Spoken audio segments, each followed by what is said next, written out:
Hello, today I have very special guest, Professor Nino Lortkipanidze from Georgia. Professor during this conference talk about scalp psoriasis. Can you give a short summary, take-home messages from your lecture?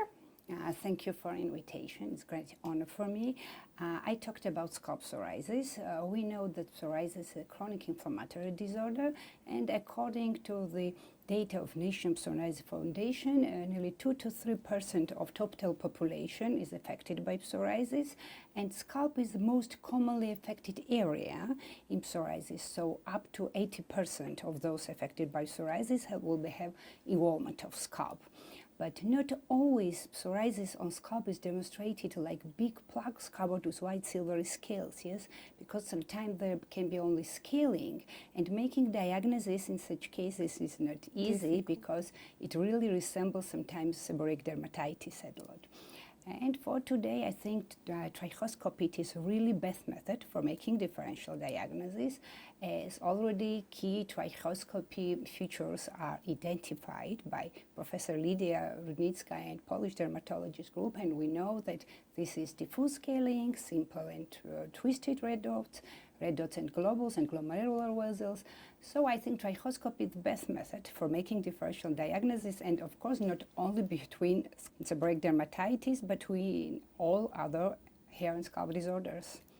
Do you agree? Yeah, of course I agree, but I would like to ask if you have commonly patients who come to you with previous diagnosis of seborrheic dermatitis, and then you make trichoscopy and say, OMG, it's not seborrheic dermatitis, it's psoriasis. Yes, thank you for your question. This was my talk about, because I have a lot of patients who are referred to my department for rheumatologists.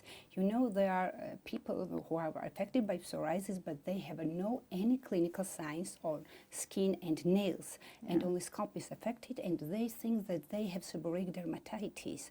But after inspecting them by trichoscopy, we discover that in most of the cases, this is scalp psoriasis. Do you need biopsy to confirm it, or you just make diagnosis based only on trichoscopy?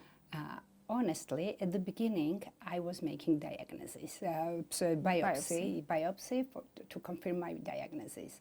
But now it is more rare and rare, because now trichoscopy features are enough, because it was always confirmed. My diagnosis was always confirmed by biopsy. And do you see commonly Auschwitz sign on the scalp? Yes, of course. Well, yes, of course. We are making Auschwitz sign by ourselves. Perfect. A little bit taking scales. And when we finally make correct diagnosis, what is your favorite drug? Maybe we can start with systemic drugs. What is your favorite systemic drug for scalp psoriasis? It depends if it's very severe, because usually I don't need systemic drugs, but if it's very severe, of course, methotrexate is for me, for systemic drugs, best. If we're not talking about topical treatment of systemic. And later, if it's severe case of psoriasis, secukinumab is your favorite. Biologic.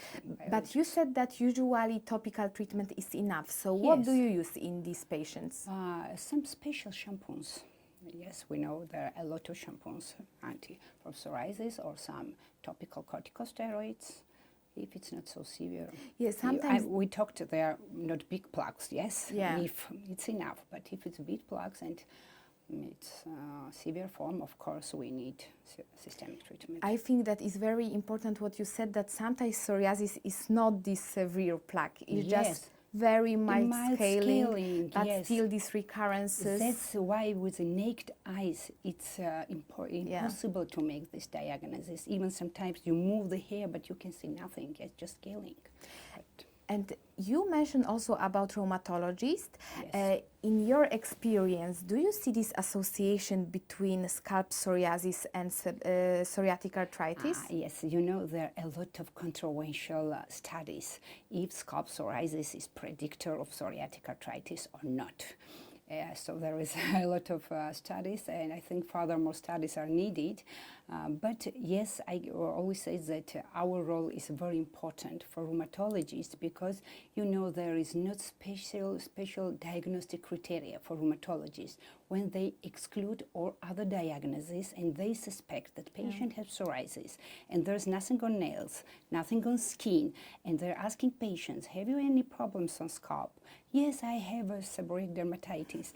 And so this mild scalp psoriasis is enough for rheumatologists to make this important diagnosis like psoriatic arthritis, yes, when all other diagnoses are excluded. Yeah. And then this patient can be treated properly Yes, because course. of us. Very often I had cases when when rheumatologists change their diagnosis, and after the treatment, patient feels well or how it. Yes, so yes, this collaboration is very important. Yes.